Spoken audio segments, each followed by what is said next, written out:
Hello నమస్తే. ఎన్నికల్లో ఓడిపోయిన తర్వాత పార్టీలు ఆత్మ విమర్శ చేసుకోవడం అనేది చాలా సాధారణ విషయం. ఎన్నికల్లో ఓటమి తర్వాత కొద్ది గంటల్లోనో, కొద్ది రోజుల్లోనో పార్టీలకు సంబంధించిన నాయకులు గంభీరమైన ప్రకటనలు చేసుకుంటారు. సమీక్ష చేసుకుంటాం. తప్పెక్కడ జరిగిందో తెలుసుకుంటాం.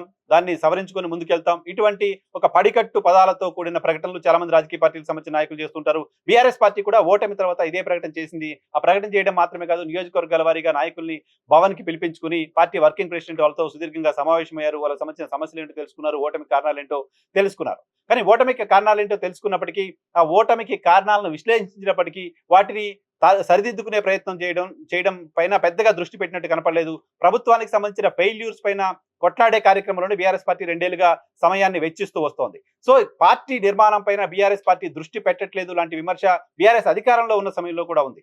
బీఆర్ఎస్ పార్టీ స్ట్రక్చరల్‌గా పార్టీని స్ట్రెంథెన్ చేయడం పైన దృష్టి పెట్టట్లేదు. తెలుగు రాష్ట్రాల్లో అలా స్ట్రక్చరల్‌గా స్ట్రెంథెన్‌గా ఉన్న పార్టీ తెలుగుదేశం పార్టీ అని అన్ని రాజకీయ పార్టీలకు సంబంధించిన నాయకులు ఒప్పుకుంటారు. కానీ బీఆర్ఎస్ పార్టీ మాత్రం ఎమ్మెల్యే సెంట్రిక్‌గా పార్టీని నడిపిస్తూ వచ్చింది. ఓ నియోజకవర్గానికి సంబంధించిన ఎమ్మెల్యేనో పార్టీ ఇన్ఛార్జో ఉంటే ఇక అన్నిటికీ ఆయనే సుప్రీం. ఆయన ఏం చెప్తే అదే నడుస్తుంది. ఇలాంటి ఒక ఇంప్రెషన్ బీఆర్ఎస్ పార్టీ ఇస్తూ వచ్చింది. సో ఎమ్మెల్యేల సెంట్రిక్‌గా, నియోజకవర్గాల సెంట్రిక్‌గా పార్టీని నడిపిస్తూ వచ్చింది. సో ఇప్పుడు అలా నడిపిస్తే కుదరదు అనే అంచనాకి ఎన్నికలు గడిచిన 2 ఏళ్ల తర్వాత ప్రస్తుతం వస్తున్నట్టు కనపడుతోంది. ఓటమి సందర్భంలో చేసిన విశ్లేషణలోనే అప్పుడు నాయకుల దగ్గర నుంచి తీసుకున్న ఒపీనియన్స్ లోనే ఇటువంటి ఒపీనియన్ చాలా వచ్చింది. పార్టీని సంస్థాగతంగా బలోపేతం చేయడం పైన దృష్టి పెట్టాల్సిన అవసరం ఉంది. పార్టీ అందరిది లాంటి ఒక ఇంప్రెషన్ ని అన్ని వర్గాల ప్రజలకు కల్పించాల్సిన అవసరం ఉంది. పార్టీలో అందరికీ సమాన అవకాశాలు ఉంటాయి లాంటి ఒక ఇంప్రెషన్ ని కల్పించాల్సిన అవసరం ఉంది అంటూ చాలా మంది సూచనలు చేశారు. సో ప్రస్తుతం కాస్త ఆలస్యంగానైనా బీఆర్ఎస్ పార్టీ ఆ దిశగా అడుగులు వేస్తున్నట్టు కనపడుతోంది. ఆ దిశగా అడుగులు వేస్తున్న క్రమంలో ఓటమి తర్వాత చాలా మంది ఇమీడియట్ గా మాట్లాడిన మాట, బీఆర్ఎస్ అనే పేరే ప్రజలకు కొత్తగా అనిపించింది. బీఆర్ఎస్ అనే పేరు పెట్టడం వల్ల ఇది మా పార్టీ కాదు లాంటి ఒక ఇంప్రెషన్ వెళ్ళిపోయింది. బీఆర్ఎస్ అంటే భారత రాష్ట్ర సమితి, టీఆర్ఎస్ అంటే తెలంగాణ రాష్ట్ర సమితి. తెలంగాణకు బీఆర్ఎస్ పార్టీకి ప్రధానంగా కేసీఆర్ కు తెలంగాణకు ఉన్న సంబంధం దృష్ట్యా తెలంగాణ అంటే కేసీఆర్, కేసీఆర్ అంటే తెలంగాణ అనే స్థాయిలో బీఆర్ఎస్ పార్టీ ప్రజల్లోకి తీసుకెళ్లిన నేపథ్యంలో సో ఆ పేరులో నుంచి తెలంగాణ అనే పదాన్ని తీసివేయడం కూడా ఓటమికి ఒక కారణాల్లో ఒకటిగా చాలా మంది మాట్లాడుతూ వచ్చారు. తెలంగాణ పేరు తీసేయడం వల్ల మనం తెలంగాణ ప్రజలకు దూరం పోయాము లాంటి ఒక ఇంప్రెషన్ కూడా చాలా మంది ఇస్తూ వచ్చారు. సో దానికి సంబంధించి గతంలో మాజీ ముఖ్యమంత్రి బీఆర్ఎస్ పార్టీ అధినేత కేసీఆర్ 1-2 సందర్భాల్లో ఇంటర్వ్యూలు ఇచ్చిన సందర్భంగా ఆయన మాట్లాడిన మాట, బీఆర్ఎస్ పార్టీగానే ఉంటుంది, బీఆర్ఎస్ ని మళ్ళీ టీఆర్ఎస్ గా మార్చడానికి సంబంధించి అటువంటి అవకాశం లేదు, అటువంటి ఆలోచన కూడా లేదు అంటూ గతంలో ఆయన చెప్పడం చూసాం. ఏది అసెంబ్లీ ఎన్నికల్లో, పార్లమెంట్ ఎన్నికల్లో ఓటమి తర్వాత కూడా ఆయన అటువంటి విషయాలను చెప్పడం చూసాం. కానీ ఇప్పుడు నిన్న మంచిర్యాలలో BRS party working president KTR మాట్లాడుతున్నారు, టీఆర్ఎస్ గా పేరు మార్చే అంశాన్ని పరిశీలిస్తున్నాం అన్నారు.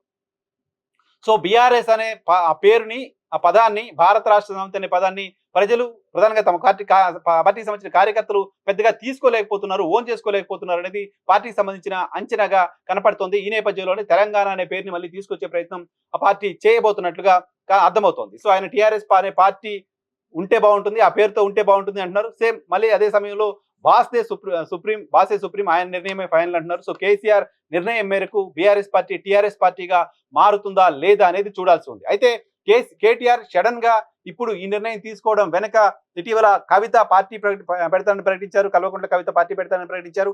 ఆమె తెలంగాణ రాష్ట్ర సమితి పేరుతో పార్టీ పెట్టడానికి సంబంధించిన ఏర్పాట్లు చేస్తున్నామనే ఒక ఫీలర్ని ఇచ్చారు. తెలంగాణ రాష్ట్ర సమితి పేరు, టీఆర్ఎస్ అనే పేరు మాకుంటే తప్పేంటి లాంటి మాట మాట్లాడుతూ వస్తున్నారు. సో టీఆర్ఎస్ అనే పేరు కనుక కవిత పార్టీకి ఉంటే అది రాజకీయంగా మరింత నష్టం జరుగుతుంది అనే ఆలోచన బహుశా బీఆర్ఎస్ పార్టీ చేస్తుందేమో అనిపిస్తుంది. దానిలో భాగంగానే మళ్ళీ పాత పేరును తీసుకొచ్చే ప్రతిపాదన ప్రస్తుతం ఉన్న పరిస్థితుల్లో పార్టీ అధినేత ముందు పెట్టాలనే ఆలోచన పార్టీకి సంబంధించిన నాయకులు చేస్తున్నట్టు కనపడుతుంది. దాంతో పాటు సంస్థాగత నిర్మాణం పైన కూడా దృష్టి పెట్టాల్సిన అవసరం ఉంది అనే విషయాన్ని ఆ పార్టీ గ్రహించింది. తెలుగుదేశం పార్టీ తరహాలో సంస్థాగతంగా బీఆర్ఎస్ పార్టీని బలోపేతం చేయడం పైన దృష్టి పెడతామనే విషయాన్ని చెప్తుంది.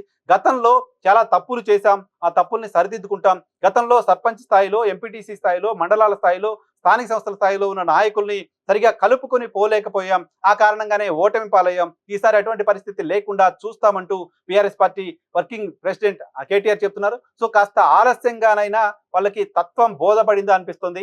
ఆలస్యంగానైనా పార్టీ నిర్మాణం పైన దృష్టి పెట్టారనిపిస్తుంది. సో ఇది కేవలం ప్రకటనలకే పరిమితం అవుతుందా? కేవలం ఆయన చిట్ చాట్ లో మాట్లాడారు, ఆయన ప్రకటనలకే పరిమితం అవుతుందా? నిజంగానే ఆ పార్టీ స్ట్రక్చరల్ గా పార్టీని నిర్మించడం పైన దృష్టి పెడుతుందో చూడాలి. స్ట్రక్చరల్ గా పార్టీ నిర్మాణం పైన దృష్టి పెడతామనే మాట చాలా సందర్భాల్లో గడిచిన 15-16 ఏళ్ళలో అనేక సందర్భాల్లో టీఆర్ఎస్ పార్టీ మాట్లాడుతూ వచ్చింది, కానీ ఇంప్లిమెంట్ చేయలేదు. ఇప్పుడు ఇంప్లిమెంట్ చేయకపోతే పార్టీకి ఫౌండేషన్ ప్రాపర్ గా లేకపోతే భవిష్యత్తు కష్టం అనే ఆ అంచనాకు ఆ పార్టీ వచ్చినట్టు కనపడుతుంది. దానిలో భాగంగానే సంస్థాగత నిర్మాణం, పార్టీ పేరు మార్పు అంశం వీటన్నిటిపైన చాలా సీరియస్ గా ఆ పార్టీ కాన్సన్ట్రేట్ చేసినట్టు కనపడుతోంది.